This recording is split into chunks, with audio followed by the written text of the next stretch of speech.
Mesdames et messieurs, bienvenue chez nous à Pierrefonds. Et à Pierrefonds, c'est Unicity Education Hub.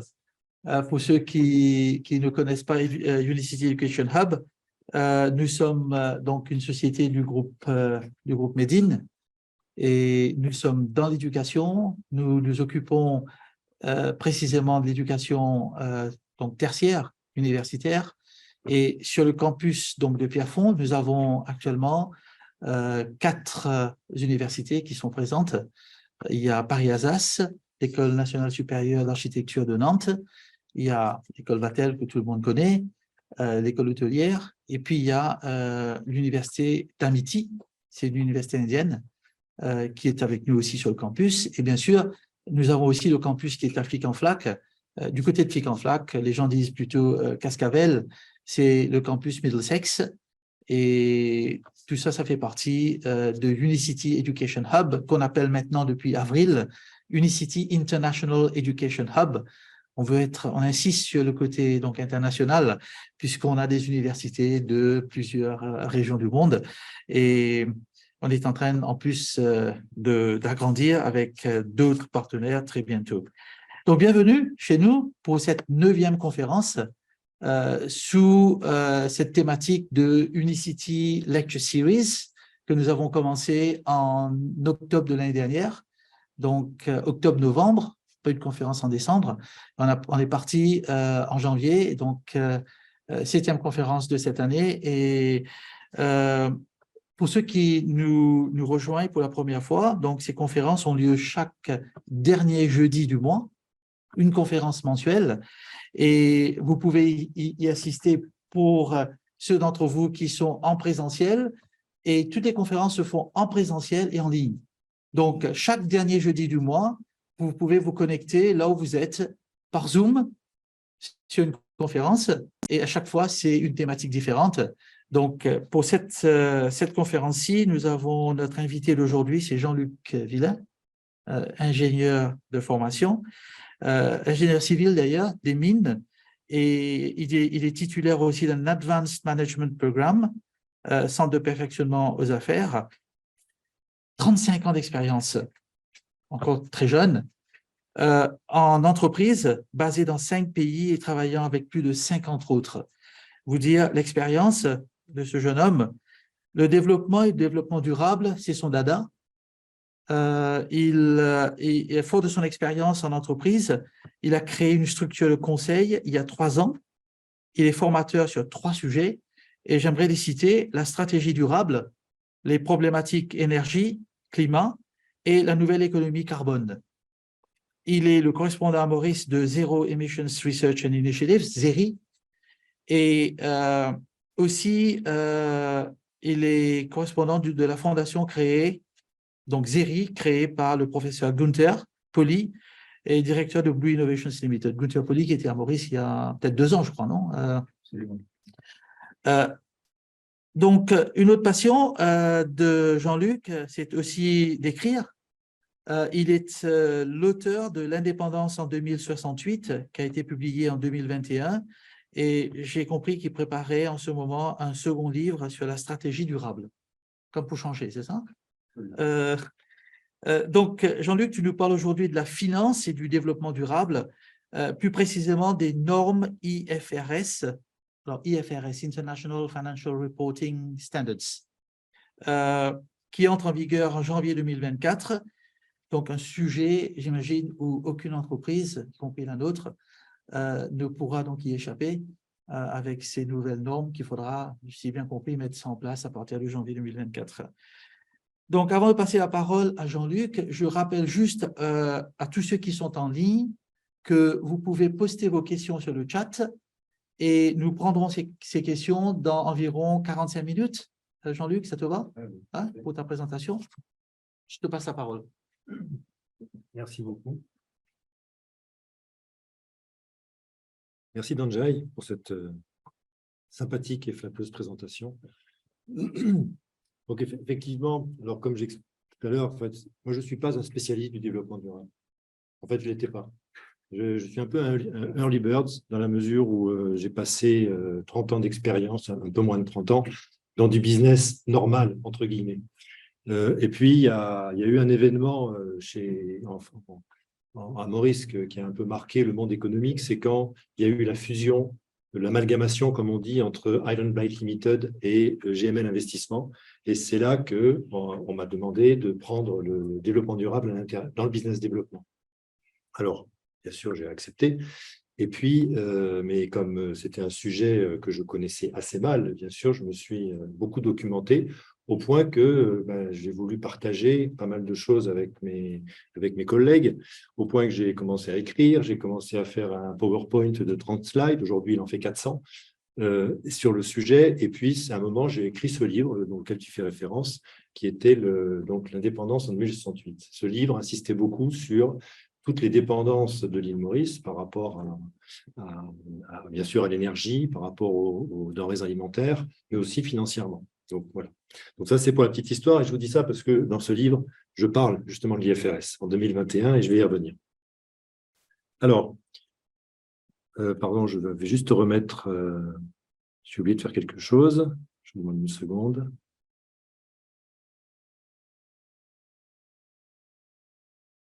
Voilà. Donc, le titre, l'IFRS se met au développement durable.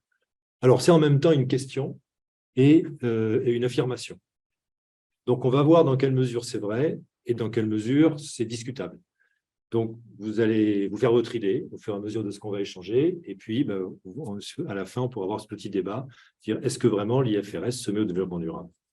Et en fait, qu'est-ce qu'on peut en attendre? Alors, ici, je sais qu'il y a des professionnels du développement durable et il y a des professionnels de la finance. Donc, je vais essayer de rester entre les deux. Et donc, je vais certainement dire des choses qui vont être évidentes parfois pour les financiers, d'autres choses qui vont être évidentes pour le développement durable. Pour les ceux du développement durable, bon, je m'en excuse par avance, mais on est vraiment sur un sujet qui touche les deux trucs, les deux disciplines. Alors, d'abord, peut-être juste commencer par l'origine de la comptabilité. Qu'est-ce qui a fait qu'on a fait de la comptabilité? On n'a pas fait de la comptabilité parce qu'on a fait du business. En fait, on a commencé à faire de la comptabilité à peu près il y a 10 000 ans, quand on est sorti de l'ère glaciaire, que l'espèce humaine s'est sédentarisée. Eh bien, on a commencé à cultiver, on a commencé à planter, on a commencé à récolter, on a commencé à conserver, on a commencé à domestiquer des animaux, d'abord des chiens, parce que c'était des chiens d'ailleurs qu'on a domestiqués en leur faisant faire quelque chose qui est complètement opposé à leur instinct, c'est-à-dire garder les animaux qu'ils mangeaient habituellement. Et puis, on a aussi domestiqué les chats. Là, c'était plus facile parce que, en fait, on les a tolérés parce qu'ils mangeaient les rongeurs qui mangeaient le blé. Donc, c'était plutôt, eux, ça s'est mieux passé pour les chiens, pour les chats que pour les chiens. C'est pour ça que les chiens aujourd'hui sont des animaux brisés alors que les chats sont encore des animaux indépendants. Donc, petite parenthèse fermée. La comptabilité, ça a commencé à compter le blé qu'on avait récolté, qu'on devait garder. Ça a commencé à compter les animaux aussi. C'est pour ça que le A, c'est une tête de taureau renversée. Ça a commencé par, on a commencé par dessiner une vache, plus ou moins, et puis à mettre des petits bâtons pour dire combien on avait de vaches. Puis petit à petit, la vache, elle a tourné d'un quart de tour et puis d'un demi-tour. Et c'est comme ça qu'aujourd'hui, on a un A qui est en fait une tête de vache retournée. Alors, ça, c'est pour et toute l'écriture, en fait, vient de la comptabilité. Les premières traces d'écriture, ce sont des registres de comptables. C'est pas des, voilà, ça n'a rien à voir avec la littérature, avec la religion, non, c'est d'abord de la comptabilité. Donc, vous voyez, ça remonte à très loin. Donc, la question qu'on peut se poser aussi, c'est à quand remonte le développement durable? Et en fait, ça, c'est beaucoup plus récent. C'est beaucoup plus récent parce que le développement durable vise à traiter un problème qui, jusqu'à une certaine époque, n'existait pas. Et ce problème, c'était la relation de l'homme avec la nature. Avant le développement de l'économie, on va dire, avant les 2 derniers siècles, il y avait eu déjà des développements, il y avait eu de l'économie, évidemment, il y avait beaucoup d'échanges. L'économie, ça ne date pas d'hier, mais il y a eu cette époque, donc au début du 19e siècle, l'époque où les gens, ça commençait avant, puisque à Maurice, les gens sont venus au début 18e, mais il y a eu cette époque où le développement économique a explosé. Il y a eu ensuite, Après 1800, un peu plus tard, il y a eu le développement des énergies fossiles, le développement des mines, justement, avec du charbon, le pétrole en 1860. Et ce qui a fait que, jusqu'à cette époque-là, jusqu'en 1800, il y avait cette relation qui était, si on prend les Grecs, hein, l'art du beau et du bien en relation avec la nature. Donc pour eux, c'était une vision qui était complètement de respect. D'ailleurs, en grec, oikos, ça veut dire la terre habitée. Ça a donné des mots comme économie, écologie ou œcuménisme. Œcuménisme, c'est bien l'art de vivre ensemble, même si quand le mot a été créé, ça concernait surtout les différentes religions d'obédience chrétienne. C'est bien sûr, on peut bien sûr étendre ce concept à toutes les religions. Donc, éco, c'était vraiment le respect de la terre, c'était le respect de l'environnement. Et puis, je veux pas... il y a eu l'arrivée, alors ensuite, plus tard, même encore au XVIIIe, on avait Benjamin Franklin, par exemple, qui était un des physiocrates. Et les physiocrates avaient comme philosophie que la nature était la source principale de prospérité. Donc jusque-là, tout va bien. Et c'est à l'époque, je dirais, de l'émergence du libéralisme que ça a commencé à se tordre.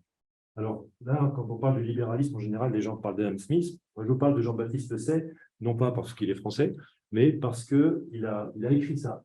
Et c'était vrai. Il a écrit ça et c'est normal. C'était vrai à l'époque.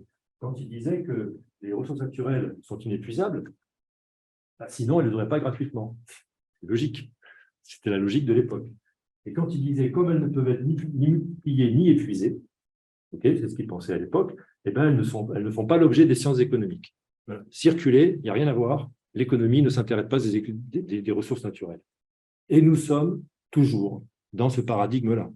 Sauf dans certaines universités, et peut-être que Danjai peut confirmer ou infirmer où ça se passe, mais dans les programmes d'économie, bien souvent, c'est toujours production égale capital plus travail. Les ressources, c'est bon, il y a toujours des ressources. Donc, les fondamentaux ça n'a pas changé. Donc, ça, c'est donc pour le... Ah oui, non, pardon, elle est là. Voilà. Alors, le résultat de ça, eh bien, forcément, c'est ça. C'est que la suite, on la connaît, le développement exponentiel de notre économie, avec l'épuisement des ressources. Vous avez tous entendu parler de la date à partir de laquelle on a épuisé toutes les ressources chaque année. Et puis, ensuite, je ne sais pas trop où on les sort, mais en tout cas, on a épuisé les ressources non renouvelables. Donc, cette date, chaque année, elle se rapproche du 1er janvier. Il y a un moment où je ne sais pas comment ça va se passer. Et donc, si on regarde les poissons dans la mer, si on regarde les terres arables, si on regarde toutes les choses qu'on peut considérer comme des ressources dont nous bénéficions et sur lesquelles on a bâti notre développement social et économique, eh bien, ces ressources sont en train de disparaître et de se réduire dangereusement. Je surveille l'heure quand même, parce que 45 minutes, voilà, quand même pas trop déraper.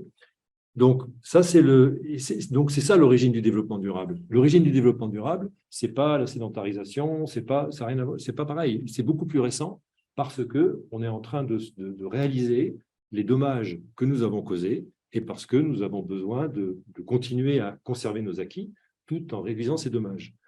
Si vous voulez, il y a un slide que je n'ai pas prévu de vous montrer malheureusement, mais qui résume assez bien la situation. C'est un slide qui présente le développement humain par pays avec l'empreinte écologique par pays. D'accord? Donc, bien évidemment, vous avez des pays, qui ont un développement humain qui est malheureusement très, très faible, et leur empreinte écologique, elle est très faible aussi.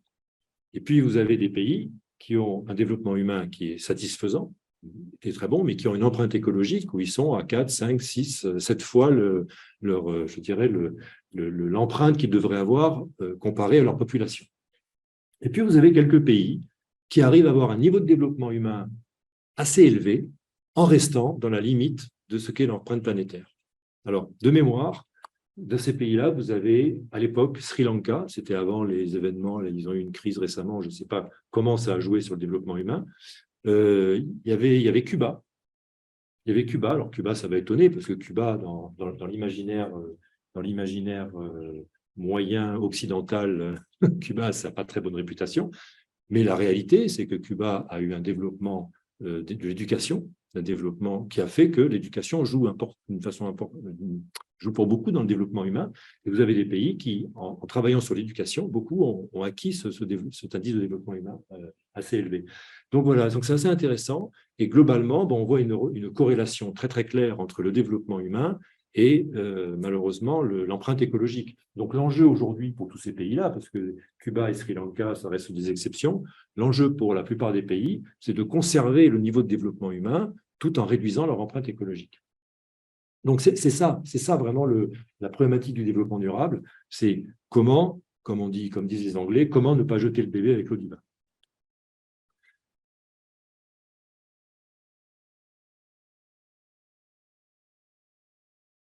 Alors, le développement durable, comme tout, a ses gourous. Donc, tout à l'heure, Ranjay nous a parlé de Gunther Pauli. Pourquoi je parle de Gunther Pauli? Bon, d'abord, c'est quelqu'un que j'admire beaucoup, c'est un ami, et c'est aussi l'auteur de ce livre qui s'appelle The Blue Economy. Donc, à ne pas confondre avec le Blue Economy, comme on en parle souvent à Maurice, qui est l'économie de la mer, opposée à l'économie, je dirais, de la terre. En fait, The Blue Economy, pour lui, c'est l'économie de la terre parce que la terre est bleue. Okay, donc, c'est l'économie de la Terre avec, bien évidemment, la régénération des environnements, avec l'économie, c'est un businessman. Okay, et pourquoi je parle de lui? Parce que ça fait 30 ans qu'il travaille sur des projets. Ça ne veut pas dire que lui est à l'origine de tous ces projets, mais s'il n'est pas à l'origine, en tout cas, il en a été un avocat, un ambassadeur, enfin, il les a rendus souvent possibles, ou en tout cas, il les a facilités. Et il a pris 30 projets qui correspondent donc à cette définition de Blue Economy, et il a demandé à deux banques d'affaires qui sont la Chase Manhattan et le JP Morgan. Donc, vous voyez, pas des banques de bisounours, hein, c'est pas des banques je dirais, ne sont pas des ONG tiers-mondistes ou des choses comme ça. C'est vraiment on est vraiment dans le pur business, tout ce qu'il y a de plus, comment dire, orthodoxe. Et il a demandé à ces banques de valoriser quelle aurait été la performance d'un fonds d'investissement qui aurait investi dans ces projets depuis 30 ans. Et la conclusion de ces deux banques, c'était 9% par an pendant 30 ans. Donc 9% par an pendant 30 ans, je ne suis pas un spécialiste des fonds d'investissement, mais je crois que c'est une excellente performance. Donc ça veut dire quoi? Ça veut dire que contrairement à ce que souvent on a dans l'imaginaire collectif, il n'y a pas d'opposition entre l'économie et le développement durable.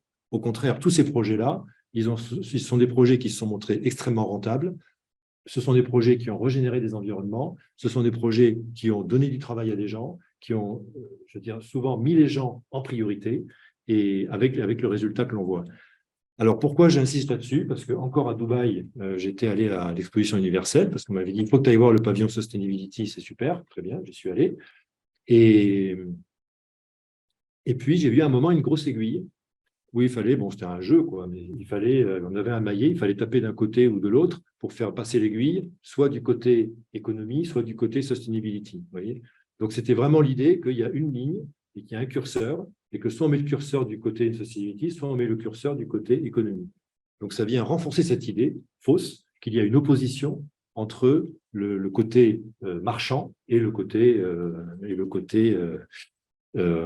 respect de l'environnement et des gens et tout ça.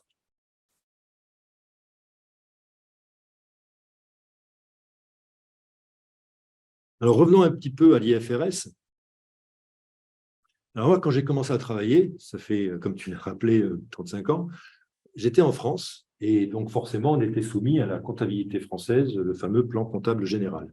Même si moi-même, je n'ai jamais été comptable, forcément, dès qu'on fait un peu de business, on est forcément exposé à tout ça. Et puis, comme on avait un groupe qui était franco-britannique, on avait aussi le UK GAAP. Et puis, comme on avait une filiale aux États-Unis, une grosse filiale, on avait aussi le US GAAP. Et puis, comme on était français et que de toute façon, quand on fait des comptes, quand on fait le management accounting en France, on oublie la comptabilité générale qui sert à une seule chose, c'est à payer ses impôts. Et puis après, on fait une comptabilité analytique où on reprend tout à zéro et on a ces chiffres de gestion. Donc voilà, ça fait des choses assez compliquées. Et à cette époque-là, et ça avait plusieurs inconvénients.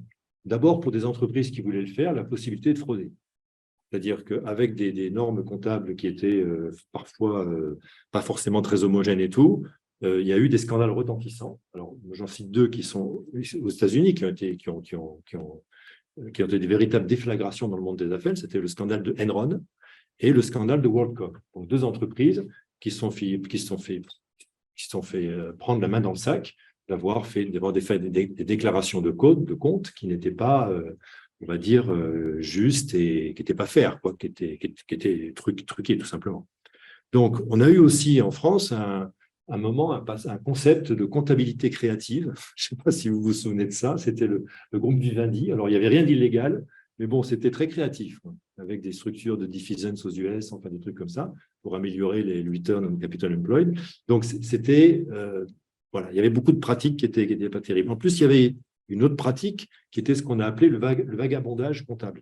C'est-à-dire qu'en fonction des juridictions, on allait faire ses comptes dans tel ou tel pays parce que la juridiction locale permettait de déclarer plus ou moins ses profits, tout ça. Donc, ils avaient fait des études en disant, voilà, le même groupe, selon les pays, selon l'Allemagne, la France, machin, tout ça, on arrive à des résultats différents. Il y en a un qui fait des pertes, l'autre qui est en profit. Enfin bon, c'était… donc, ça, c'est pas très sérieux. Donc, du coup, la conséquence, c'est quoi? C'est qu'il y a une crédibilité, une absence de crédibilité important au niveau des comptes.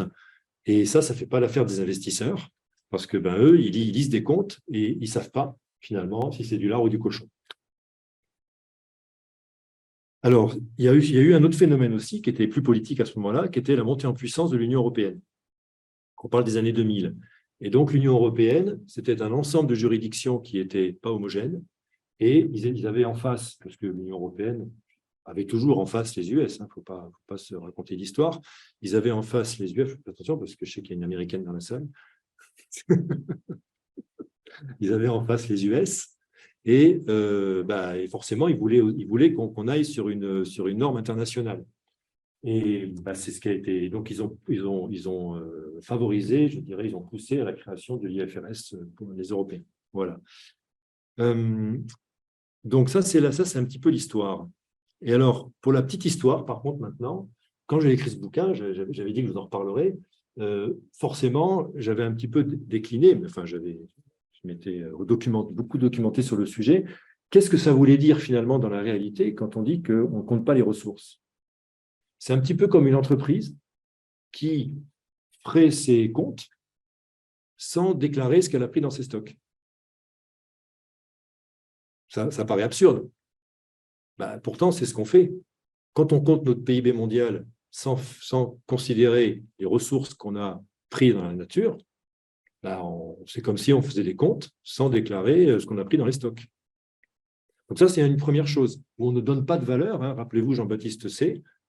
C'est gratuit parce que c'est inépuisable. C'est gratuit parce qu'on ne peut pas voilà. Finalement, c'est gratuit.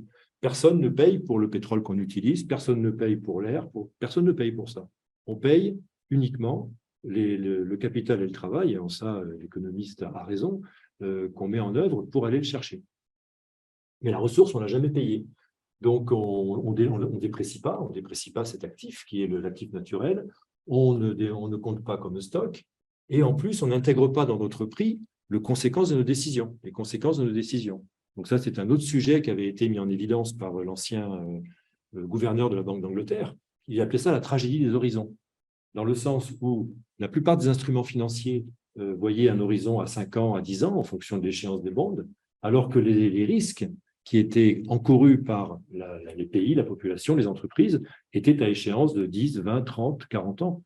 Donc, on avait une déconnexion entre l'horizon des produits financiers et l'horizon des risques qui étaient induits par notre activité. Donc qu'il aurait fallu, comment on peut gérer ce genre de choses normalement?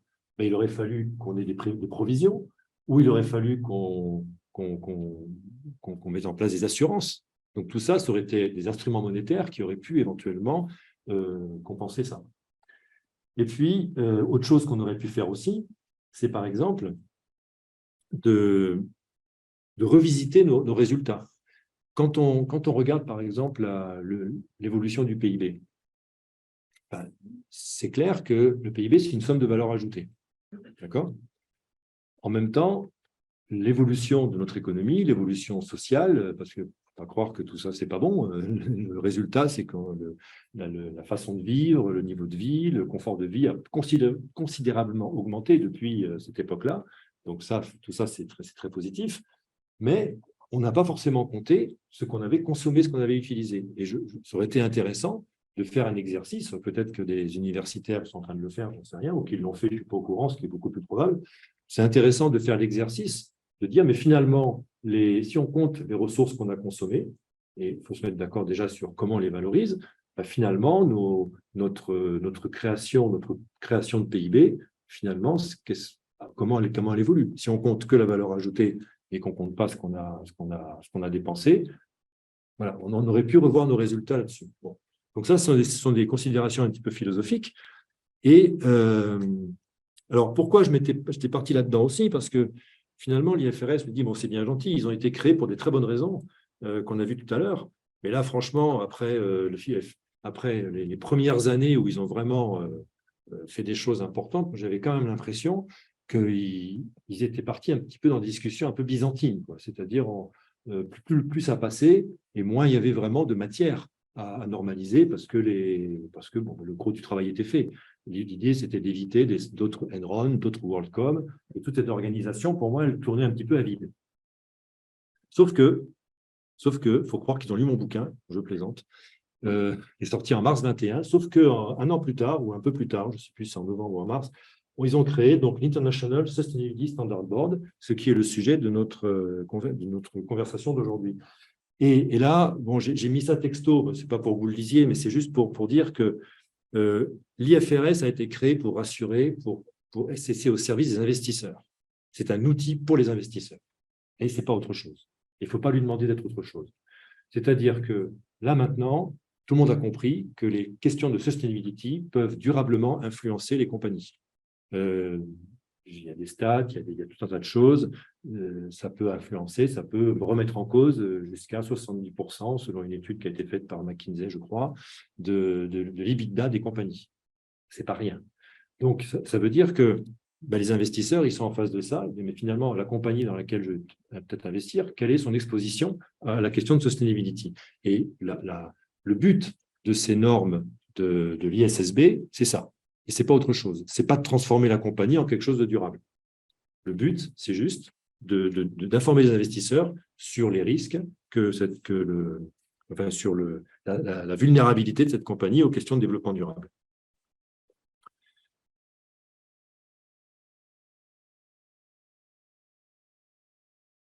Alors, ce qui est amusant, pourquoi j'ai mis la photo de ce monsieur? Parce que ce monsieur, ce n'est pas n'importe qui. Je vous ai parlé l'autre jour d'un gourou qui était Gunther Pauli. Donc, lui, il s'appelle Emmanuel Faber. Alors déjà, il y a deux choses amusantes à dire. D'abord, la première, c'est que c'est l'ancien CEO de Danone. Danone, qui est une entreprise, la première entreprise française à mission. Donc, c'est une entreprise qui a mis dans sa raison sociale une mission de développement durable. Donc, c'est la première en France à avoir adopté sa structure juridique. Et la deuxième chose un petit peu amusante, c'est que Faber en latin, ça veut dire, le mot Faber, c'est quasiment la façon dont on voulait baptiser le nouvel Homo sapiens. C'est l'Homo Faber, c'est l'homme industriel, c'est l'homme fabricant, c'est l'homme c'est l'homme de l'anthropocène, quelque part. Et lui, il s'appelle Faber, voilà, je trouvais que c'était drôle. Je ne sais pas si ça vous fait rire, bon, manifestement non, tant pis. Mais je trouve qu'il a vraiment le nom pour la fonction. Voilà. Ensuite, donc maintenant, on va rentrer dans le vif du sujet, qui est l'IFRS. Donc, l'IFRS a publié deux normes. Je ne sais pas si on peut appeler ça une norme ou des guidance, je ne sais pas. Peut-être que vous pouvez nous renseigner. Donc, le premier, ça s'appelle le S1. Ce sont des recommandations générales sur le sustainability. C'est vraiment Sustainability Disclosure Standard. Donc, ça, c'est général. Et puis, le S2 qu'on verra après, ça concerne le carbone. Et donc, on va comprendre pourquoi le carbone particulièrement et pourquoi ils ont fait deux documents. Alors, sur ce document-là, voyons l'objectif tel qu'il est décrit, c'est celui-là. Donc, et chaque mot pèse dans ces trucs-là. Donc, disclose information about sustainability related risk and opportunities. Donc, ça, c'est important. And opportunities. OK. Ça, c'est très positif. that is useful to primary users of general purpose financial report in making decisions. Ça veut dire qu'on se focalise sur ce qui peut aider les entreprises, les investisseurs à prendre des décisions sur cette compagnie. Ça veut dire que s'il y a des choses qui sont, d'un point de vue environnemental ou d'un point de vue social, qui ne sont pas terribles, on va dire, d'un point de vue développement durable, mais ça ne risque pas d'affecter la profitabilité ou la performance financière de la compagnie, il n'y a aucune obligation de le disclose. C'est même hors sujet, d'après eux. OK? Donc, maintenant, il y a aussi une question d'interprétation. À un moment, qu'est-ce qui peut avoir un effet sur la compagnie ou qu'est-ce qui ne peut pas avoir un effet sur la compagnie? C'est une question qui est tout à fait débattable. Mais donc, le scope, le périmètre, l'objectif de ça, de ce guide, c'est d'informer l'investisseur. Or, dans le développement durable, on sait tous que people, planet, profit. OK? Dans le développement durable, on a l'habitude de parler de triple bottom line, on a l'habitude de parler de stakeholders. Les stakeholders, ce sont les fournisseurs, les clients, les employés, les voisins, les actionnaires, évidemment, tout un tas de monde. Mais là, on ne parle que des investisseurs. OK? Donc, c'est pas dire que c'est pas bien, ça veut juste dire qu'il ne faut pas croire que c'est quelque chose qui traite le développement durable. On traite l'information aux investisseurs. Enfin, tout ça, c'est ce que je dis, c'est mon interprétation. Maintenant, peut-être que des gens peuvent avoir des interprétations différentes. C'est ça qui fait le bonheur de notre métier. Alors, de quoi on parle dans ce document? On parle d'abord de gouvernance, c'est-à-dire les personnes, les comités, les responsabilités. En fait, c'est la gouvernance classique. Comment le sustainability est pris en compte. On parle de stratégie. Alors, je précise toujours derrière stratégie ce que ça veut dire, parce que c'est un peu un mot valise où on dit un peu tout et n'importe quoi derrière. Donc, en fait, c'est l'approche qu'on utilise pour manager le sustainability. Donc, c'est l'approche pour manager tous les risques liés au sustainability. Donc, ça, c'est la stratégie. Ensuite, il y a bien sûr le risk management. Risk management, c'est l'inventaire en fonction des horizons, l'inventaire des risques liés au sustainability. Voilà. Et puis, l'inventaire des risques liés au sustainability, des risques pour l'entreprise, pas des risques pour les communautés, on est d'accord, c'est le risque pour l'investisseur. Et ensuite, metric and target, donc là, on a l'habitude. Alors, vous pouvez parler de… Alors, je pense qu'ils vont, je ne sais pas s'ils ont déjà fait, mais certainement donner quelques guidance pour certains risques ou certains… Mais sinon, si des entreprises travaillent déjà avec le GRI, par exemple, le Global Report, c'est le GRI, c'est quoi Oui, Global Report Initiative. Si les entreprises travaillent avec des normes qui sont déjà émises par l'Union européenne, en fait, vous pouvez travailler avec ce que vous voulez, tant que ce n'est pas en contradiction avec ce que dit le Sustainability Board. Voilà. Et bien sûr, vous avez la possibilité de ne pas partager des informations qui seraient considérées comme sensibles ou stratégiques, ce qui est quand même un peu normal. Ce qui est intéressant dans ces normes, c'est qu'ils disent clairement, vous, c'est vous, mais il n'y a pas que vous. Vous avez un amont, vous avez un aval. Et donc, vous devez aussi considérer comme risque ce qui peut affecter votre amont ou ce qui peut affecter votre aval. Donc, il faut avoir une vision de filière. Donc, ça, c'est un sujet intéressant et c'est un sujet important de développement durable. Donc, finalement, si on regarde ce document, on se rend compte que, d'abord, il est quand même très focalisé sur les investisseurs. Ensuite, pour les gens qui sont déjà dans le sustainability, ça va faire un travail de reporting, parce qu'il va falloir qu'ils fassent, mais ce ne sera pas un travail de fond, parce qu'ils auront déjà les informations. Par contre, il y aura un travail de fond pour ceux qui veulent report selon ces normes-là et qui partent de zéro. Là, il y aura un travail de fond à faire. Ça, c'est pour le S1. Maintenant, le S2.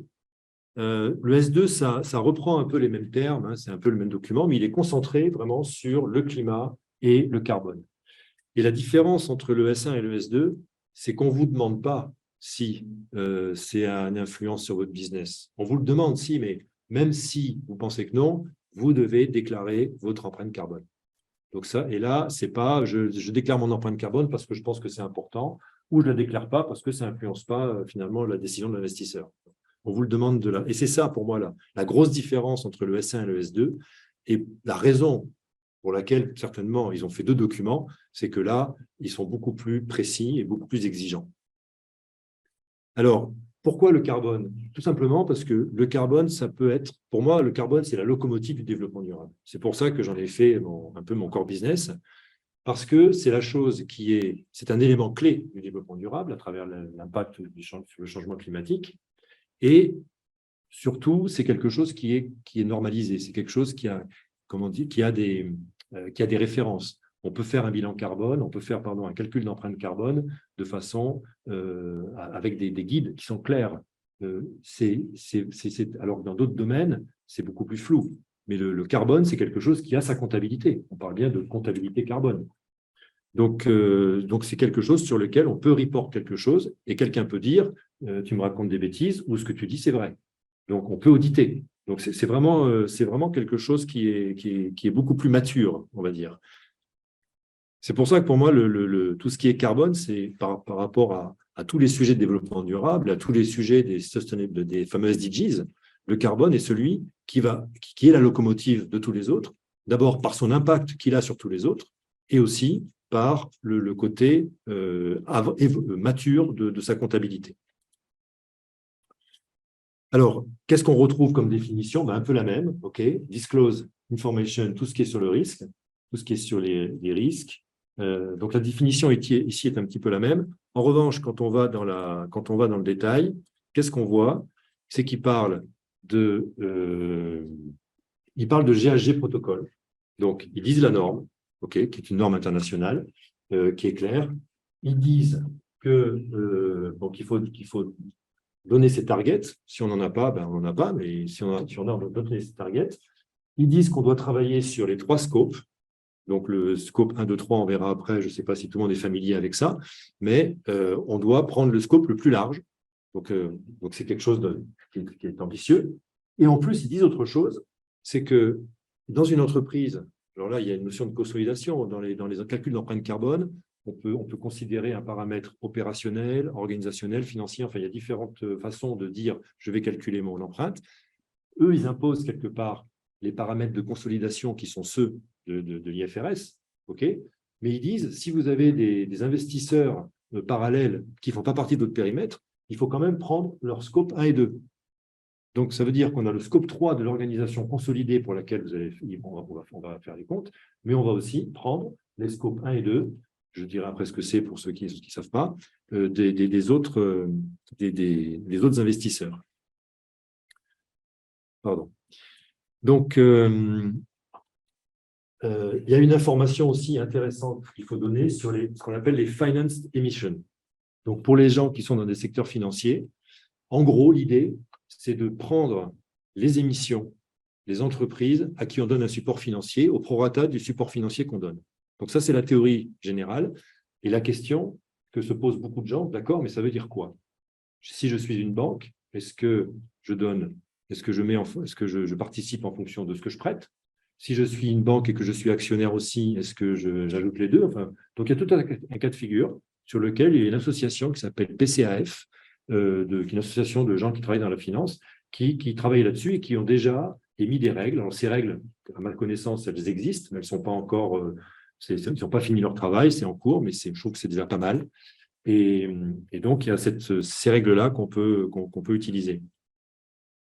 Donc, on vous demande même, si vous avez un prix du carbone que vous avez intégré à vos décisions internes.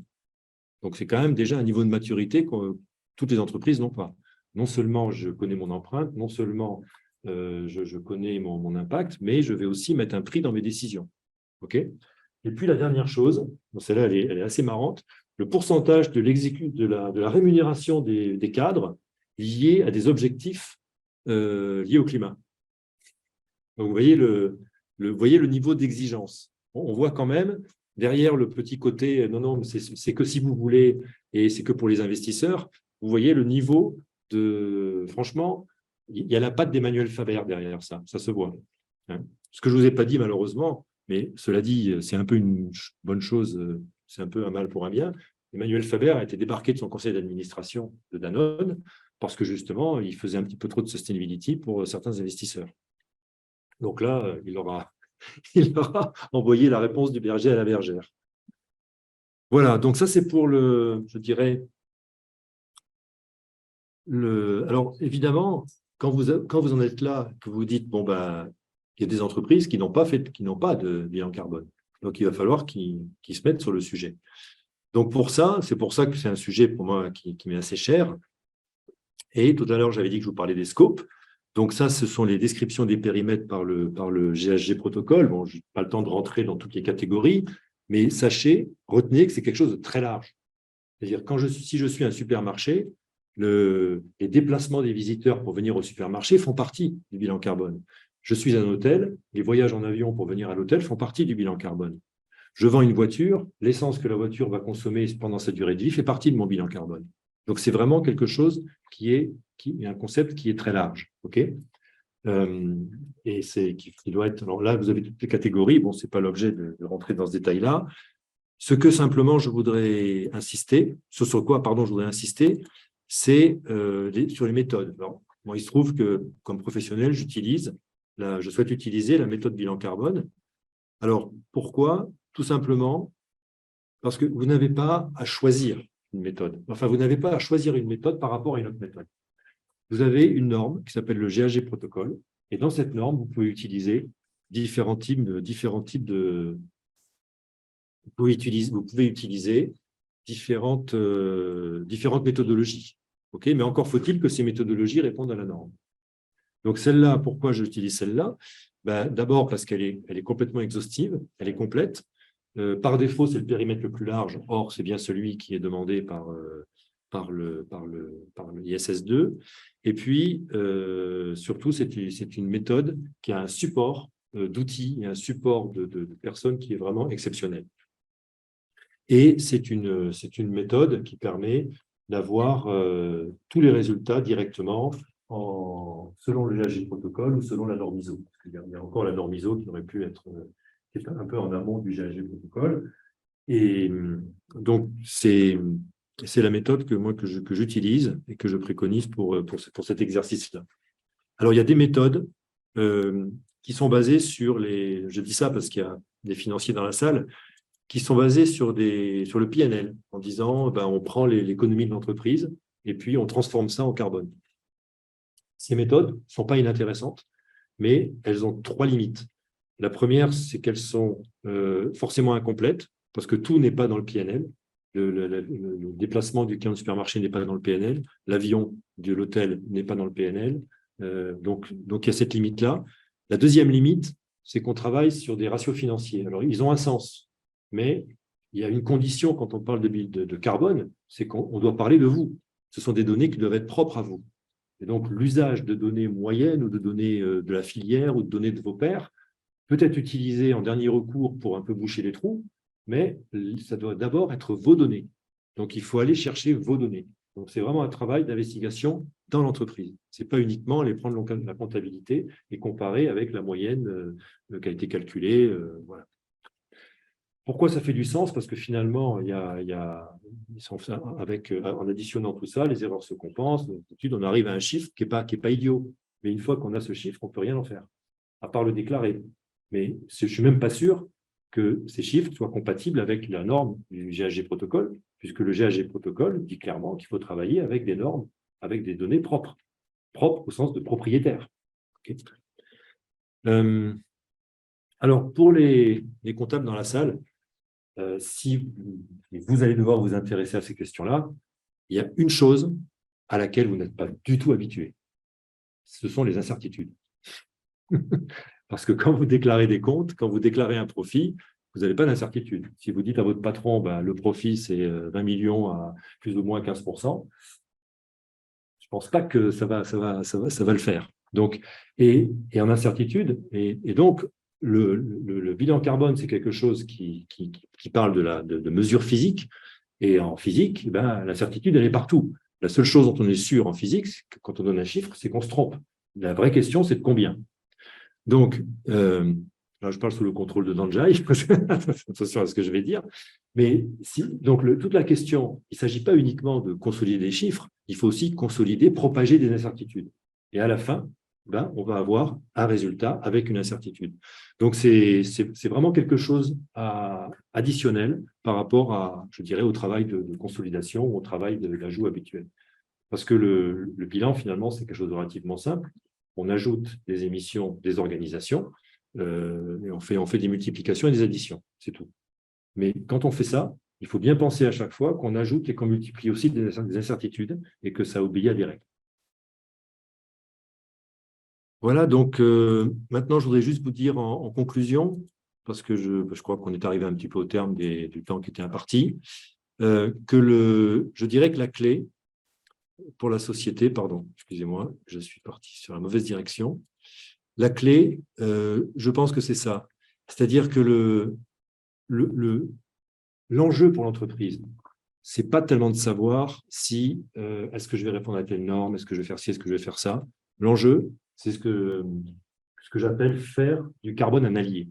C'est-à-dire aujourd'hui, on est dans une situation où le sustainability en général et les questions du carbone en particulier viennent perturber la vision de nos modèles économiques.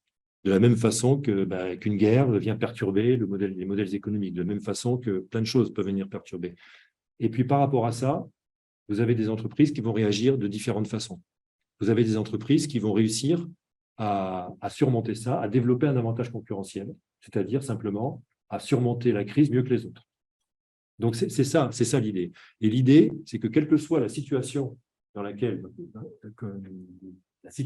vous trouvez, quelle que soit l'évolution que qu'a votre environnement, eh bien, l'objectif de l'entreprise, c'est de conserver un avantage concurrentiel. C'est ça qui va faire qu'elle pourra conserver un résultat sur le long terme. C'est ça qui va faire qu'elle va pouvoir se développer mieux que ses concurrentes.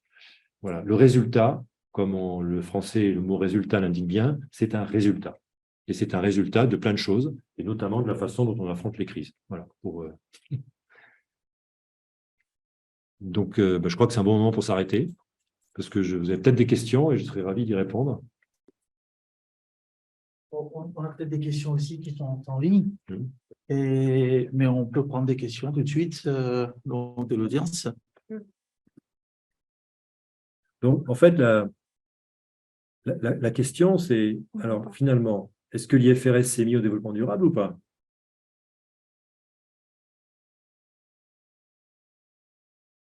C'est moi qui vous pose une question, là.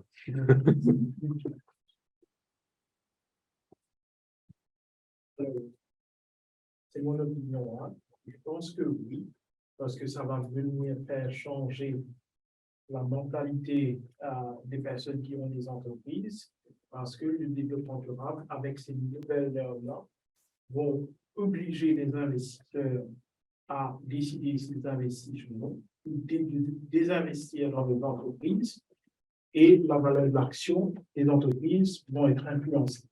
Donc, je pense que oui, au final, ça pourrait aider les entreprises à partir vers le développement durable parce qu'ils savent que si je ne le fais pas, les investisseurs vont se désintéresser de l'entreprise et la valeur de l'action de l'entreprise va chuter. Voilà. Moi, c'est mon opinion. Est-ce qu'il y en a qui pensent que non? Ou est-ce que tout le monde est d'accord avec Christian? Au début, ça influence pas forcément les décisions, mais ça les force pour commencer. Une fois que la machine sera en route et qu'on commence à comprendre un peu plus le pourquoi du comment, je pense que c'est là que ça va commencer à influencer. Et pas tout de suite. Non, pas pour toutes les générations. Oui, moi aussi je me posais la même question. On verra comment tout ça évolue. Ça fait longtemps qu'il y a des gens qui remettent en cause la notion de PIB, tout ça. Vous avez même le Bhoutan qui avait inventé le bonheur intérieur brut. C'est-à-dire que leur indicateur clé, c'était le bonheur intérieur brut. Et encore un pays où Gunther a passé beaucoup de temps avec la reine du Bhoutan à l'époque. Et donc, effectivement, je suis convaincu que l'IFRS, c'est quand même pas n'importe quoi. C'est quand même une sacrée institution. Elle a pris vraiment beaucoup d'importance dans le monde. Il faut savoir que l'IFRS, pour moi, si je regarde, c'est un petit peu ça symbolise un peu la défaite des États régaliens contre le monde du business. C'est-à-dire, c'est quoi l'IFRS? C'est une ONG qui est complètement privée, pilotée par des intérêts privés, quoi. Alors que les États, qui sont quand même ceux qui perçoivent l'impôt, ceux qui, ils passent complètement au second plan. Donc, enfin, quelque part, que cette normalisation échappe aux États pour finalement tomber dans un monde 100% privé, pour moi, c'est un peu une défaite de l'État régalien. Cette défaite de l'État régalien, on la retrouve aussi dans le manque de considération du sustainability en général. Et le fait que l'IFRS s'intéresse maintenant au sustainability, c'est un retour vers quelque part des notions régaliennes qui sont prises en charge par l'IFRS parce que les États en ont été dépossédés ou n'ont pas les moyens de les faire respecter. Donc, je pense que c'est un mouvement majeur qui est en train de se passer, mais que pour qu'un mouvement majeur puisse se passer, il faut avancer un petit pas. Et je trouve extrêmement intéressant, c'est pour ça que je voulais faire un peu ce partage, de voir la différence de ton entre l'IFRS S1, entre l'ISSB S1 et l'ISSB S2. Parce que l'ISSB S2, c'est pas vous dites ce que vous voulez quand vous voulez si vous considérez que ça vous concerne. C'est vous faites votre bilan carbone et vous faites comme ça et vous suivez telle norme et voilà. Ou alors vous suivez plus les normes. Donc c'est quand même quelque chose de beaucoup plus je sais pas, c'est une imposition qui est beaucoup plus forte. Ça ne veut pas dire que le S1 sert à rien, hein, mais pas du tout, je n'ai pas dit ça, mais ce qui est clair, c'est que le S1, il est aussi beaucoup plus difficile à appréhender. Est-ce que la dégradation, je ne sais pas moi, sociale dans un pays, ça peut affecter ou pas le business? Oui ou non. On peut très bien argumenter dans un sens ou comme dans l'autre. Hein. Par contre, le coût du carbone, ça, c'est vraiment une imposition. Peut-être poser une question complètement naïve, donc j'en sais rien, je ne suis pas du tout expert en la matière. Comment les entreprises doivent forcément, à la fin de l'année, arriver avec le ESG, donc reporting, hein? Et comment maintenant, avec l'IFRS, comment les entreprises font, jugulent avec ces deux choses-là? Alors, comment elles font? Pour le moment, on n'en sait rien. Pour le moment, elles ne le font pas. Ça vient de sortir et ce sera implémentable à partir de janvier 2004. Et ça, c'est mai, ça. Ça, c'est mai 2023. Non, ça a été publié en juin, les documents, mais ils sont implémentables à partir de juin 2024. Oui, c'est ça. Voilà. Bon, il y aura des early birds, hein, il y aura des gens qui vont commencer, d'autres qui vont un peu attendre. Enfin, donc, on est au début d'un processus. Par contre, on parle de l'IFRS, donc c'est pas un truc, dont on parle et qui va disparaître. Voilà. Donc, alors comment les entreprises vont faire? Je ne sais pas, mais ce qu'on peut imaginer, c'est que, comme je disais, il y a des entreprises qui ont déjà mis un bon pied, voire les deux, dans le développement durable et qui n'auront aucune difficulté à faire du reporting quelque part. Maintenant, c'est toujours du reporting, mais ils n'auront pas de difficulté pour le faire. Ensuite, vous avez des entreprises qui, eux, n'ont rien fait, n'ont pas commencé. Et ils vont peut-être saisir cette occasion en disant « Oulala, là, ça commence il faut peut-être vraiment qu'on s'y intéresse. L'IFRS dit ça, même, il faut quand même qu'on aille voir. » Et ceux-là, ils vont commencer un travail de fond. Donc, en fonction de la maturité de l'entreprise, ça va être complètement différent. Je prends l'exemple du bilan carbone. Vous avez des entreprises qui font leur bilan carbone, qui ont un bilan carbone. Les déclarer son scope 3, machin truc et tout, facile, hein, les doigts dans le nez. Par contre, ceux qui n'ont rien fait, il va falloir s'y mettre. Et on sait que le bilan carbone, ça ne marche pas forcément la première année. On commence, on refait, et puis voilà, c'est quelque chose d'un peu, comment dire, d'un petit peu, il y a un apprentissage. C'est pas simplement je fais venir un consultant, il le fait, puis c'est fini. Si on fait ça, c'est du one shot. Mais aujourd'hui, il n'y a pas une entreprise qui dirait j'appelle un consultant pour faire ma comptabilité une fois par an.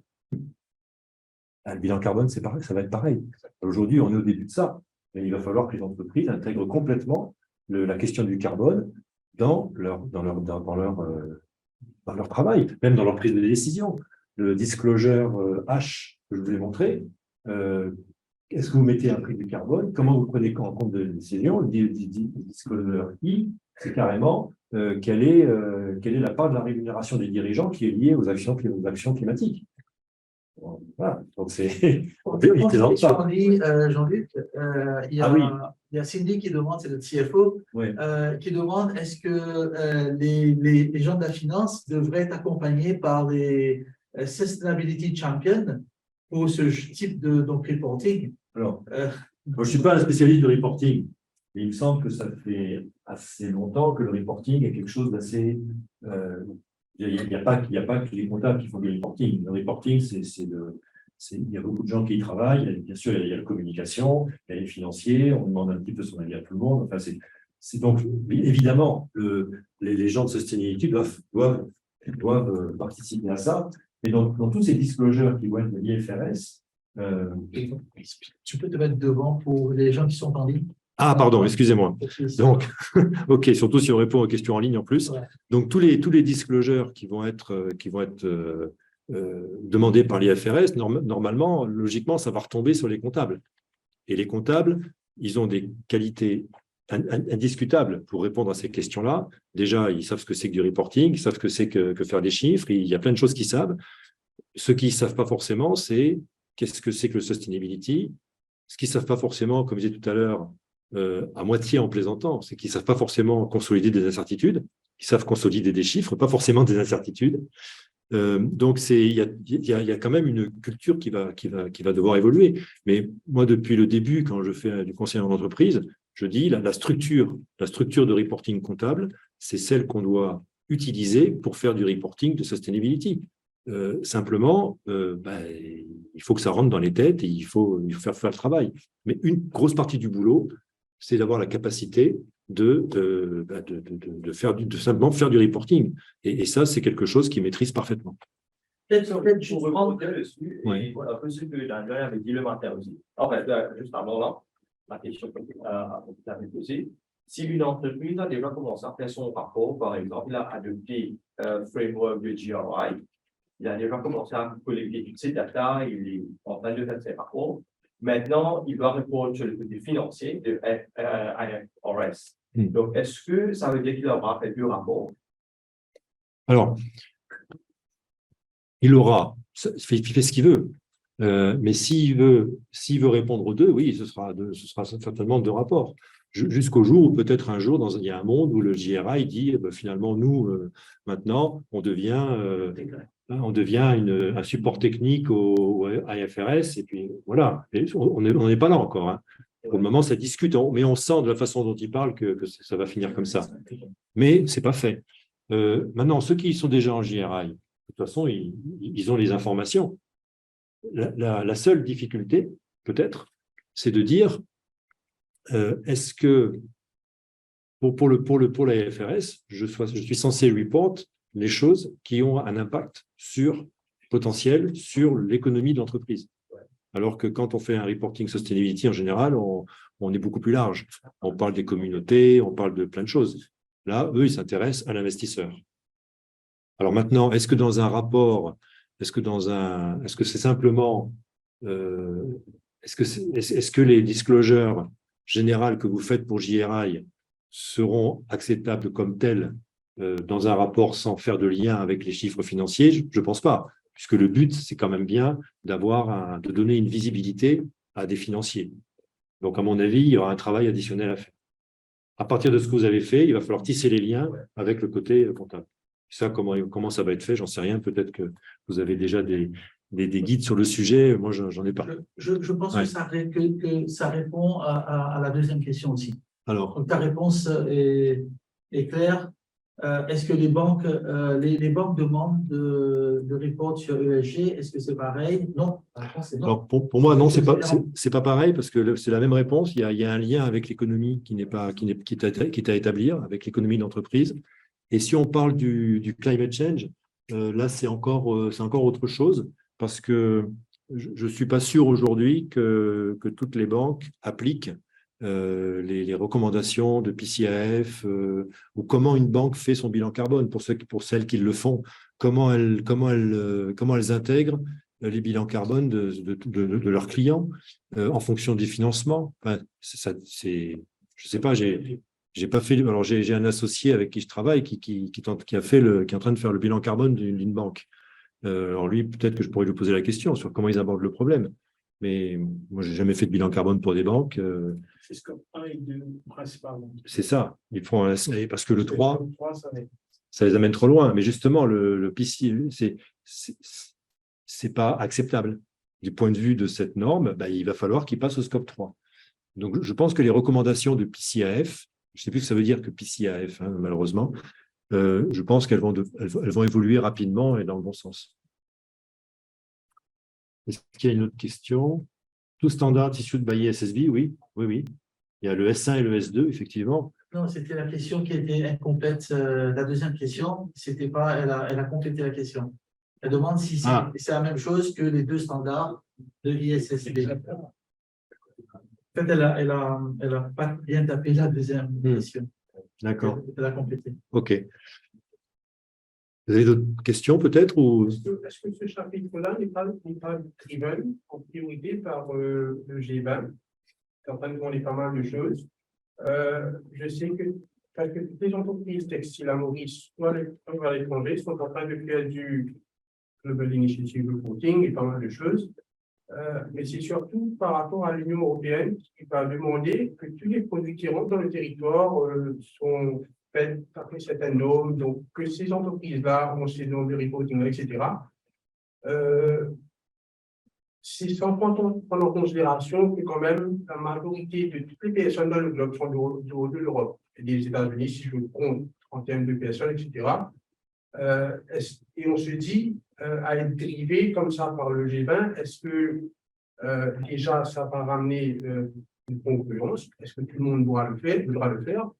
Est-ce que si moi je suis une entreprise qui n'exporte pas vers l'Amérique ou vers les Européens, est-ce que je serai intéressé de faire ça? Je ne pense pas.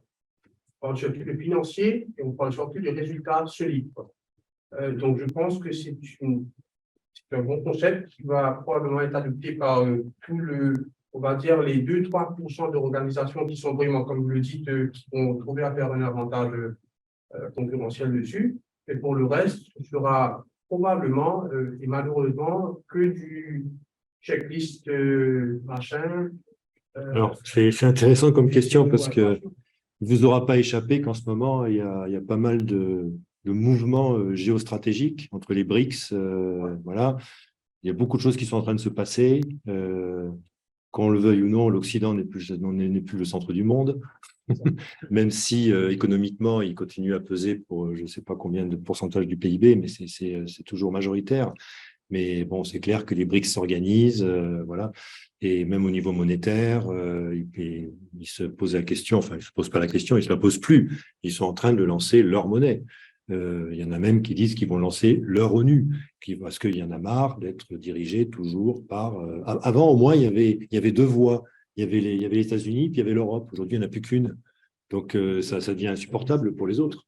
Donc, sur le plan géostratégique, il y a vraiment des choses qui sont en train de se passer, et peut-être que ça en fait partie.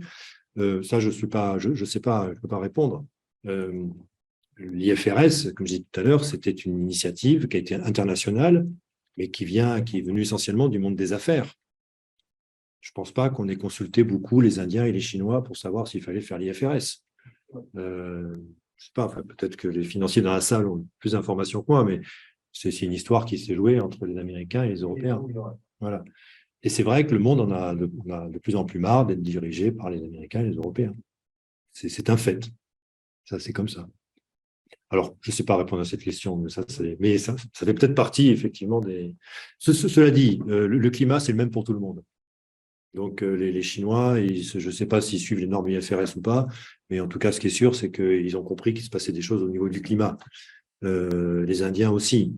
Donc, voilà, je pense que c'est quelque chose qui va dans le bon sens quand même, parce que c'est pas rien.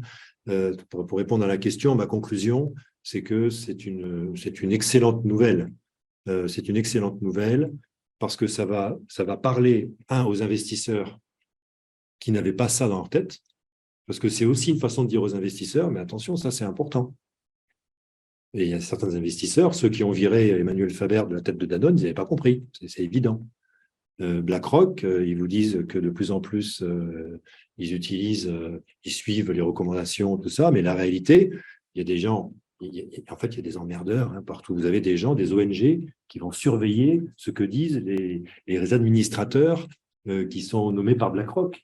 Et ils ont dit que seulement dans 12% des cas, ils avaient accepté les résolutions dans les boards qui allaient dans le sens du développement durable. Alors, d'un côté, ils font une grande déclaration pour dire que c'est lui, ils utilisent le développement durable pour, dans leurs décisions. Voilà, ils ont intégré ça dans leur stratégie. Et d'un autre côté, quand ils sont sur les boards, voilà, quasiment 9 fois sur 10, ils éliminent ce qui va dans le sens du développement durable. Donc ça, c'est la réalité. Et puis, heureusement, il y a des gens qui suivent ça. Il y a des débunkers de greenwashing. Mais voilà. Donc, c'est bien d'envoyer ce message aux investisseurs et d'envoyer ce message aux entreprises. En fait, c'est un double message. Donc, moi, je dis bravo. Voilà ma conclusion. Je n'ai rien à dire sur donc, l'IFRS, mais moi, ce qui m'a intéressé, c'est cette partie donc, historique aussi que tu as présentée. Et ça m'a fait réfléchir parce que lorsque tu dis que le concept de sustainability, c'est 18e à peu près, et que tu as commencé par la présentation de la vache, ça m'a fait un peu donc réfléchir parce que en Inde, la vache est sacrée. Et c'est une représentation de la durabilité. De pas consommer de la viande de bœuf est un grand concept dans le monde. Si on pouvait faire ça, on diminuerait beaucoup tous les gaz à effet de serre. Et ça n'a pas commencé au 18e en Inde, c'est depuis la nuit des temps. Hein? Donc, ce concept de sustainability, je ne pense pas que ça soit… Peut-être, vu de l'Occident, c'est du 18e. Non, en fait, non, même dans l'Occident, je veux dire, comment il s'appelle le grec, là, Xénophon, il était occidental, hein, il était grec. Ce que je veux dire, c'est que l'idée de sustainability, elle était évidente. Donc, c'est pour ça qu'on ne parlait pas, à l'époque, ils ne parlaient pas de sustainability, parce qu'il n'y avait pas besoin. Mais parce que les gens avaient des comportements qui étaient soutenables. D'abord, ils étaient peu nombreux, et puis de toute façon, ils n'avaient pas forcément les moyens de vraiment faire beaucoup plus de mal que… Voilà. Cela dit, l'Homo sapiens, quand il est arrivé en Australie, 45 000 ans avant Jésus-Christ, il a procédé à la première extinction de masse. Toute la mégafaune australienne a été éradiquée. Donc, l'homme n'a pas attendu d'être technologiquement développé pour se conduire comme un prédateur à court terme. Donc ça, ce n'est pas nouveau. Ce qui est nouveau, c'est qu'avec la révolution industrielle, il a eu les moyens de faire des choses qui, aujourd'hui, nous mettent en danger. Il faut être clair. Donc, quand je dis que quand je parle des physiocrates, par exemple, jusqu'au XVIIIe siècle, c'était des gens, des philosophes qui étaient complètement respectueux. Mais à l'époque, c'était normal.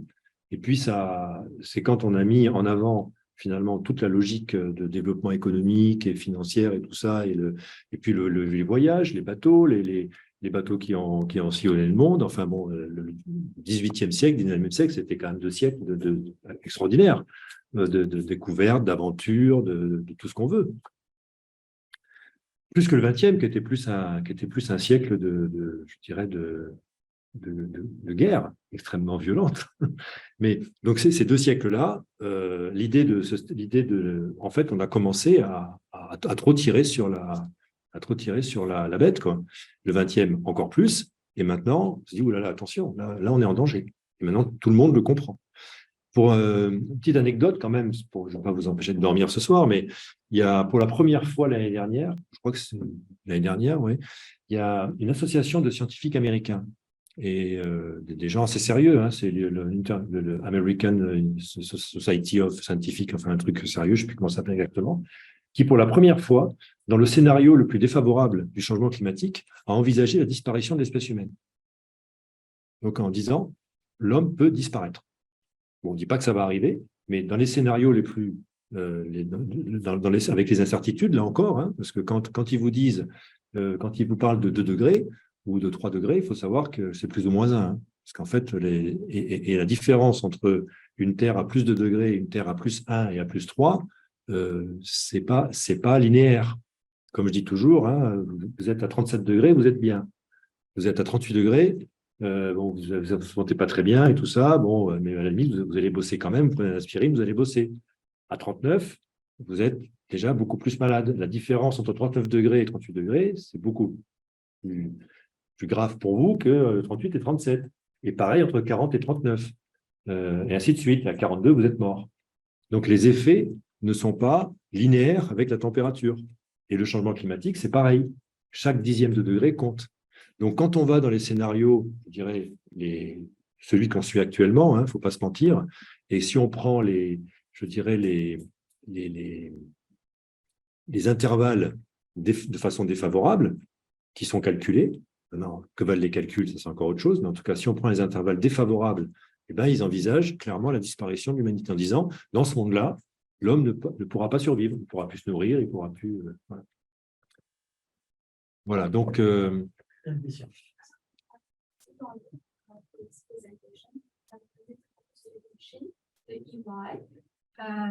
You really put like a very clear boundary between what ISSP is and what it represents in Mauritius. I just wanted to touch on the aspect of finance emissions, scope 3. So I'm not sure if you guys are aware that the Bank of Mauritius has released like a series of guidelines, and that banks now have to incorporate climate risk in their stress testing. So there will be, this will impact interest rates ultimately. And we're talking about how when organizations go to a bank for loans, they just write anything to you measure your carbon emissions. They just tick the box. And then even the personnel at the banks, they don't have the know-how to understand, okay, this is actually not correct. So I want to say they're not scientifically literate for now. Just to touch on that aspect that it is coming. And since Bank of Mauritius is the regulator basically for banks, right? So organizations will have no choice but to start first on the carbon accounting journey, because this is definitely going to impact whether they're getting loan or not, and whether they will get like higher or lower interest rates based on how green their businesses are. And also to touch on the point that Mr. here said, GRI is more society focused. As that's what we need to understand. ISSP, as you clearly and very clearly put it out, is more investor focused. So we have to remember this. And with respect to providing 2 reports, I definitely think that they won't be the same as you mentioned. So we need to, put like a clear line that GRI was relevant, but now we are moving to another level where we're conveying how sustainable our organizations are, not just for the internal stakeholders and external stakeholders, like the people living around, let's say, a factory, but really for the investors. And in Mauritius, its implementation will depend on the FRC, but we haven't really heard from them when they are going to implement it or not. So even though ISSP or IFRS said 2024, we don't have a clear roadmap as to how it will evolve in Mauritius. But to say something else, there are very few pioneers in Mauritius when it comes to sustainability and ESG. Majority, if I can say 99% of the organizations still haven't embarked on that sustainability journey. We were talking earlier that even like they haven't touched on GRI yet. They're still talking about integrated reporting, which is like a step below GRI, if you can put it that way. So Mauritius, in the Mauritian landscape is still very immature. For some organizations, it's not like, if I can say Rogers, and it is still trying to, if I can say that the flag bearers in Mauritius when it comes to sustainability, but the other organizations are struggling. But with the Bank of Mauritius and banks, that will put the pressure on them to really start to embark on that journey. And it is definitely, I would like everyone here, if you have not read about the Bank of Mauritius guidelines, please do, because it will definitely impact how you're going to receive your funding in the projects, what type of projects you're going to implement, and it will really force not only that employees or sustainability champions to think about how to further their positive agenda in the organizations, but it will also force, like, those board members that are not very climate centric to really think about how they will, make the organization sustainable in the long run. These are my 2 cents. Thank you. Thank you. Thank you for this clarification. Thank you. Il n'y a pas de Je question. remonte une dernière fois, une dernière. En 2024, ça sera voilà, l'implémentation des standards, etc., en manière générale. Par contre, les méthodes utilisées pour le bilan carbone, etc., sont souvent basées sur des normes européennes, des normes européennes, et appliquées au monde. Les mêmes normes ne s'appliquent pas forcément à tout le monde. Les normes locales ne sont pas les normes de Maurice, par exemple. Est-ce que cela ne va pas impacter du coup les résultats en termes de beaucoup plus d'incertitude et aussi emmener à ce que les compagnies aient tendance à frauder, quand même, Alors, moi, à frauder et ce qui va par la suite empêcher, montrer vraiment aux ceux qui sont plus dans la finance que, OK, la sustainability, c'est un frein pour moi, c'est qui va ralentir le tout, en fait. alors, moi, je peux vous parler des normes que je connais. Mhm. Il y en a deux que je connais bien, c'est le GHG protocole et le bilan carbone de l'ADEME. Mais en fait, c'est un peu comme si, parce qu'il y a des gens qui, moi, une fois quelqu'un m'a dit, est-ce que je dois suivre GHG protocole ou ADEME? Et je lui ai dit, c'est un petit peu comme si tu me disais que tu veux aller à Maillebourg et que tu ne sais pas si tu prends ta voiture ou l'autoroute. Ben, il faut prendre les deux. C'est pas la même chose. GHG protocole, c'est un guide général. L'ADEME, c'est une méthodologie qui répond à ce guide général. Ça ne veut pas dire qu'il n'y a pas des petites différences, mais au niveau du... En fait, l'ADEME, je parle de ce que je connais, hein, c'est pour ça que je suis... Le bilan carbone, c'est quelque chose qui calcule les choses de façon exhaustive. C'est-à-dire qu'ils vont calculer des gaz à effet de serre qu'ils n'aient pas identifiés à l'époque du protocole de Kyoto, par exemple, alors que le GHG protocole, il se cale sur le protocole de Kyoto. Ils vont calculer les amortissements d'une certaine façon. Ils vont les calculer un petit peu à l'image d'un amortissement comptable. Le GHG protocole te dit non, toute la dépense que tu fais sur une année, tu te la manges cette année-là. Bon, je ne dis pas que c'est bien, que ce n'est pas bien, je dis un peu que c'est différent. Il y a des avantages et des inconvénients dans les deux cas. Sinon, les autres, ils n'auraient pas fait ça. Ensuite, il y a l'ISO. Il y a encore l'ISO. Donc, l'ISO, eux, ils disent, par exemple, pour les amortissements, vous faites comme vous voulez.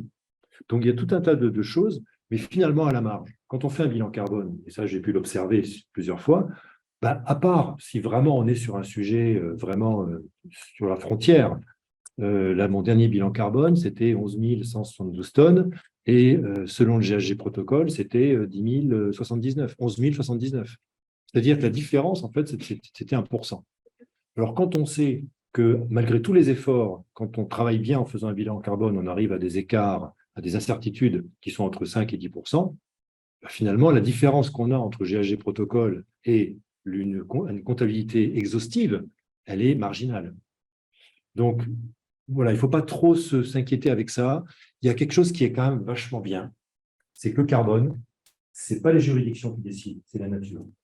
Le carbone, ça vient de la chimie, de la physique et de la biologie. Et ça, c'est la même pour tout le monde. Donc, il n'y a pas de... Ensuite, il y a des conventions humaines. Ensuite, il y a des conventions humaines qui peuvent dire, bon, ben, ça, on va le prendre, ça, on ne va pas le prendre. Même entre le GHG protocole et le bilan carbone, vous avez des choses qui sont optionnelles pour le GHG protocole et qui sont obligatoires pour le bilan carbone. Donc, ça veut dire que lorsque vous faites un reporting selon le bilan carbone, eh bien, vous pouvez éventuellement ne pas déclarer certaines choses, mais vous devez déclarer pourquoi vous ne le déclarez pas. Okay, il faut des bonnes raisons. Quand vous faites du bilan carbone, vous devez tout calculer, même si vous ne savez pas, vous calculez quand même, vous faites des hypothèses, même si vous faites des erreurs, ce n'est pas grave. Ce sont des erreurs, comme je disais tout à l'heure, la seule chose qu'on sait quand on calcule les données physiques, c'est qu'on fait des erreurs. La question, c'est de savoir de combien. Et après, ces erreurs, on les consolide avec des lois statistiques qui sont complètement maîtrisées. Donc je ne crois pas que l'hétérogénéité soit un problème. Maintenant, qu'on veuille cacher des choses, ça, oui, ça, c'est un problème. Et c'est pour ça qu'il y a des auditeurs. Hein. Mais comment les auditeurs vont pouvoir aller débunker les bilans carbone de tous leurs clients et tout, je pense que c'est une question qui se pose en ce moment. Ce n'est pas évident. On a vu, hein, c'est pas sans aller très loin, les constructeurs automobiles qui vous déclarent les consommations des véhicules. Ils se sont fait tous prendre la main dans le sac. Hein. Alors, ce qu'ils font tous, c'est que quand ils font leur test de consommation, la voiture, ses pneus, ils ne sont pas comme ça, ils sont comme ça. C'est-à-dire que les pneus sont surgonflés, parce qu'un pneu surgonflé, il a moins d'adhérence qu'un pneu qui est gonflé normalement. D'accord? Alors, les circuits, ils sont vraiment faits pour que la voiture ne flotte pas trop, parce que sinon, avec les pneus surgonflés, elle peut partir. Donc, vous avez des circuits qui sont faits pour ça, spécialement. Le macadam des circuits est fait pour diminuer l'adhérence aussi, de façon à ce que la consommation soit moins importante. Ils font ça des jours où il y a une basse pression, parce qu'il y a moins d'air, et donc, allez, on fait le test, c'est bon là, on fait le test aujourd'hui. Et ils arrivent à des consommations qui sont 30% inférieures à ce que vous allez avoir sur la route. Et voilà, vous n'arriverez jamais, quand ils vous disent que la voiture fait 6,23 litres au 100, vous n'arriverez jamais à faire 6,23 litres au 100, c'est pas possible, vous n'y arriverez pas. Si vous comptez en plus, en général, ils ne comptent pas la construction du véhicule, en général, ils donnent que la consommation, en général, il faut multiplier par 2. Quand un véhicule vous dit les émissions de gaz à effet de serre du véhicule 7 ans, vous multipliez par 2, vous êtes proche de la réalité. Donc, des gens qui ont fait. Alors, un peu ce qui est drôle, c'est que comme ils n'ont pas toujours la bonne pression atmosphérique, tout ça, ben, ils font des logiciels pour recaler. Il y en a qui ont fait ça, ceux qui ont payé des milliards, ils se sont fait avoir à cause de ça. Ils ont fait un logiciel pour recaler les conditions réelles de test aux conditions idéales, théoriques. Donc, ça veut dire qu'ils mesuraient, je ne sais pas, 6,25, ils disaient, bah, ce 6,25 devient 6,02, par exemple. Et ils déclaraient 6,02. Et là, ils se sont fait choper et ça leur a coûté très, très cher. Donc, des gens qui ont cette mentalité-là, vous pouvez être bien sûr qu'au niveau des émissions de gaz à effet de serre, ils vont en mettre partout sous le tapis. Ça, c'est évident. Donc, mais après, il y a une question d'éthique. C'est-à-dire, moi, je ne crois pas que le gendarme va pouvoir fiabiliser les déclarations environnementales comme il a pu fiabiliser les déclarations financières. Je n'y crois pas une seconde. Ce que je crois, c'est qu'il y a des entreprises qui ont une crédibilité et d'autres qui n'en ont pas. Et que dans la mesure où une entreprise a une crédibilité, ce n'est pas la peine qu'elle aille s'accrocher des médailles X ou Y, elle est crédible. Et une entreprise qui n'a pas de crédibilité, elle peut ressembler à un général soviétique que de toute façon, elle ne sera pas crédible, même avec ses médailles. Donc c'est pour ça que je suis très réservé par rapport à tout ce qui est les certifications, les machins. Vous avez toute une espèce de business qui se monte sur la misère environnementale avec les certifications, les trucs, les machins, tout ça. Et je dis, mais investissez votre fric dans des choses qui sont utiles, pas simplement dans des certifications. Donc je suis un peu dur avec les certificateurs, en général, ils n'aiment pas quand je parle. Et pour moi, la certification, souvent, c'est un peu la voiture balai. Vous savez, dans les courses de cyclisme, vous avez une voiture balai qui passe et qui ramasse tous les gens qui sont incapables de finir la course, parce que bon, il faut bien qu'ils rentrent à la maison. Et c'est un peu ça, c'est-à-dire que, comme disait Elon Musk, hein, bon, pas fan d'Elon Musk, mais il a quand même un côté très intéressant, il disait, vous savez, les suiveurs lisent les bouquins et les leaders les écrivent. Donc ce qui veut dire par là, c'est que les gens qui sont le plus en avance en sustainability, ce n'est pas des gens qui vont s'accrocher des médailles avec des certifications. Je vais prendre un exemple, si vous voulez, si vous me supportez encore quelques secondes. Je vais parler de Gunther Pauli, et Gunther Pauli avait un ami collaborateur et membre de son réseau, Zeri, qui était un monsieur, malheureusement, qui est décédé l'année dernière. Il allait très bien, il a 82 ans, il est parti pour un contrôle de routine à l'hôpital, il a chopé le Covid, il y est mort. Donc, il serait resté chez lui, il serait toujours là aujourd'hui.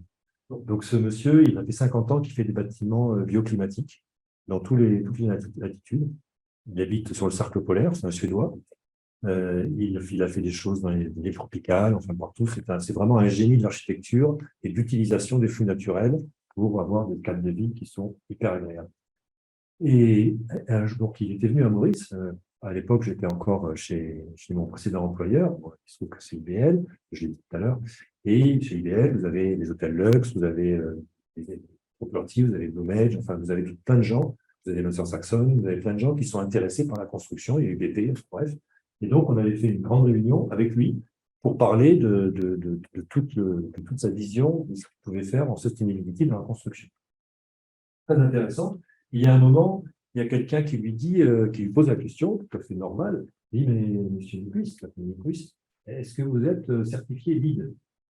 Alors, lui, il dit, non, je ne suis pas certifié LEED, je ne suis pas certifié. Comment il parle dans de telles explications, je fais ça, tout ça.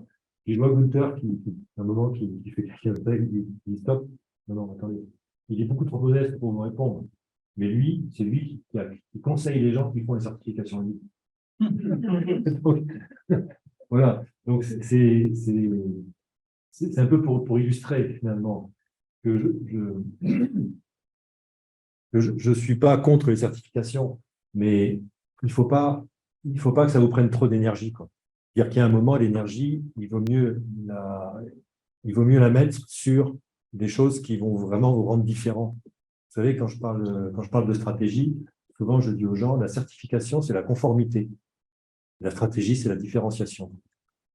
Donc, voilà, la compliance, tout ça.